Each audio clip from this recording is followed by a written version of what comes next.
আলহামদুলিল্লাহি রাব্বিল আলামিন ওয়াসসালাতু ওয়াসসালামু আলা রাসূলিহিল আমিন ওয়া আলা আলিহি ওয়া সাহবিহি আজমাইন আম্মা বা'দ। সাইব ইবনে ইয়াজিদ রাদিয়াল্লাহু তাআলা আনহু থেকে বর্ণিত, তিনি বলেন, একদা আমার খালা আমাকে নিয়ে রাসূলুল্লাহ সাল্লাল্লাহু আলাইহি ওয়াসাল্লামের কাছে গেলেন। এরপর তিনি আরজ করলেন, হে আল্লাহর রাসূল, আমার ভাগ্নে অসুস্থ। তখন রাসূলুল্লাহ সাল্লাল্লাহু আলাইহি ওয়াসাল্লাম আমার মাথায় হাত বুলালেন এবং আমার কল্যাণের জন্য দোয়া করলেন। তারপর তিনি ওযু করলেন। আমি তার ওযুর অবশিষ্ট পানি পান করলাম এবং তার পেছনে গিয়ে দাঁড়ালাম। সহসা তার দু কাঁধের মধ্যস্থ মোহরে নবুয়তের প্রতি আমার দৃষ্টি পড়ে, যা দেখতে পাখির কবুতরের ডিমের মতো। জাবের ইবনে সামুরা রাদিয়াল্লাহু তাআলা আনহু থেকে বর্ণিত, তিনি বলেন, আমি রাসূলুল্লাহ সাল্লাল্লাহু আলাইহি ওয়াসাল্লামের দু কাঁধের মধ্যবর্তী স্থানে মোহরে নবুয়ত দেখেছি, আর তা যেন ছিল ডিমের ন্যায় লাল গোশতপিণ্ড।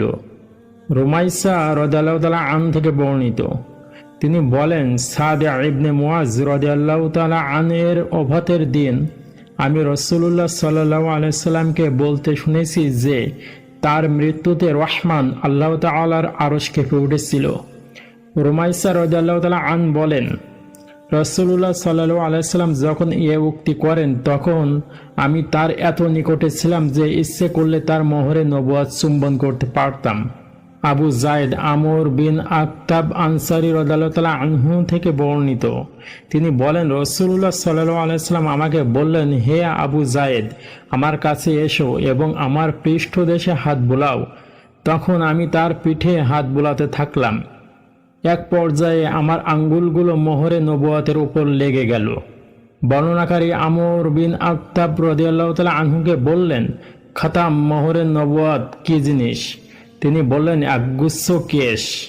আবু বুরায়দা রাদিয়াল্লাহু তাআলা আনহু থেকে বর্ণিত, তিনি বলেন, রাসূলুল্লাহ সাল্লাল্লাহু আলাইহি ওয়াসাল্লামের মদিনায় হিজরতের পর একবার সালমান ফারসি রাদিয়াল্লাহু তাআলা আনহু একটি পাত্রে কিছু কাঁচা খেজুর নিয়ে এলেন এবং তিনি তা রাসূলুল্লাহ সাল্লাল্লাহু আলাইহি ওয়াসাল্লামের সামনে রাখলেন।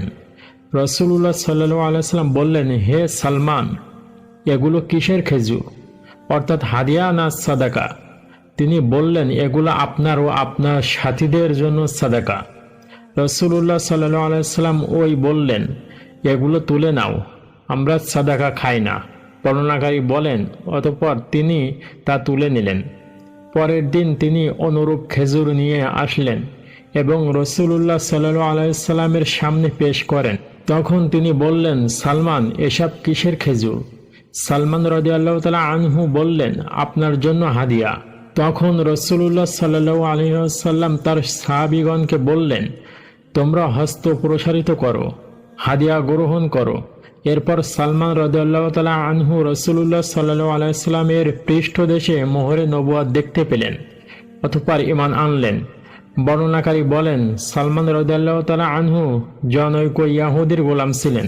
রাসূলুল্লাহ সাল্লাল্লাহু আলাইহি ওয়াসাল্লাম তাকে এত দিরহামের বিনিময়ে এবং এ শর্তে খরিদ করেন যে সালমান তার ইয়াহুদী মনিবের জন্য একটি খেজুর বাগান করে দেবে এবং তাতে ফল আসা পর্যন্ত তত্ত্বাবধান করতে থাকবে।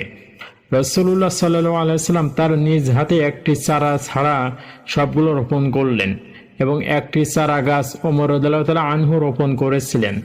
সে বছরেই সকল গাছেই খেজুর আসলো, কিন্তু একটি গাছে খেজুর আসলো না। তখন রাসূলুল্লাহ সাল্লাল্লাহু আলাইহি ওয়াসাল্লাম প্রশ্ন বললেন, গাছটির এ অবস্থা কেন? ওমর রাদিয়াল্লাহু তাআলা আনহু বললেন, হে আল্লাহর রাসূল, আমি এটি রোপণ করেছিলাম। তখন রাসূলুল্লাহ সাল্লাল্লাহু আলাইহি ওয়াসাল্লাম ওই চারাটি উপড়িয়ে আবার রোপণ করলেন, ফলে সে বছরই তাতে খেজুর আসলো। ব্যাখ্যা: আমরা সাদাকা ভক্ষণ করি না, এ বাক্যের মধ্যে আমরা দ্বারা রাসূলুল্লাহ সাল্লাল্লাহু আলাইহি ওয়াসাল্লাম এবং তার ওই সমস্ত আত্মীয় স্বজনকে বোঝানো হয়েছে যাদের জন্য সাদাকা খাওয়া হারাম ছিল।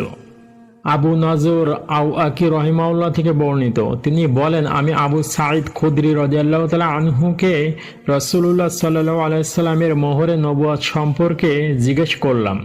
তখন তিনি বললেন, তা ছিল তার পৃষ্ঠদেশের উপর এক টুকরো বাড়তি গোশত। আব্দুল্লাহ ইবনে শারজিশ রাদিয়াল্লাহু তাআলা আনহু থেকে বর্ণিত, তিনি বলেন, একদা আমি রাসূলুল্লাহ সাল্লাল্লাহু আলাইহি সাল্লামের কাছে আসলাম। তখন তিনি তার সাহাবীগণের মাঝে ঘুরতেছিলেন। এক পর্যায়ে আমি তার পিছু ধরলাম। তিনি আমার মনোবাঞ্ছনা বুঝতে পেরে পিঠ থেকে চাদর সরিয়ে ফেলেন। তখন আমি তার দুখাদের মধ্যবর্তী স্থানে মোহরে নবুয়ত দেখতে পাই, আর তা ছিল মুষ্টিবদ্ধ আঙ্গুলের ন্যায়, এবং এর চারপাশে আঁচিলের মতো কতগুলো তিলক শোভা পাচ্ছিল। এরপর আমি তার সামনে এসে দাঁড়ালাম এবং বললাম, হে আল্লাহর রসূল, আল্লাহ আপনাকে ক্ষমা করুন। তখন তিনি বললেন, তোমাকেও ক্ষমা করুন। তারপর লোকে আমাকে বলতে লাগলো, তুমি বড়ই সৌভাগ্যবান, রাসূলুল্লাহ সাল্লাল্লাহু আলাইহি ওয়াসাল্লাম তোমার মাগফিরাত কামনা করেছেন। তখন তিনি বললেন, হ্যাঁ, তিনি তোমাদের জন্য দোয়া করেছেন। এরপর তিনি এই আয়াত তিলাওয়াত করেন, واستغفر لذنبك وللمؤمنين والمؤمنات। হে রসূল, আপনি আপনার জন্য এবং মুমিন পুরুষ ও নারীদের জন্য মাগফিরাত কামনা করুন। সূরা মুহাম্মদ আয়াত নং 19, শামাইলে তিরমিজি 12 থেকে 18 নং।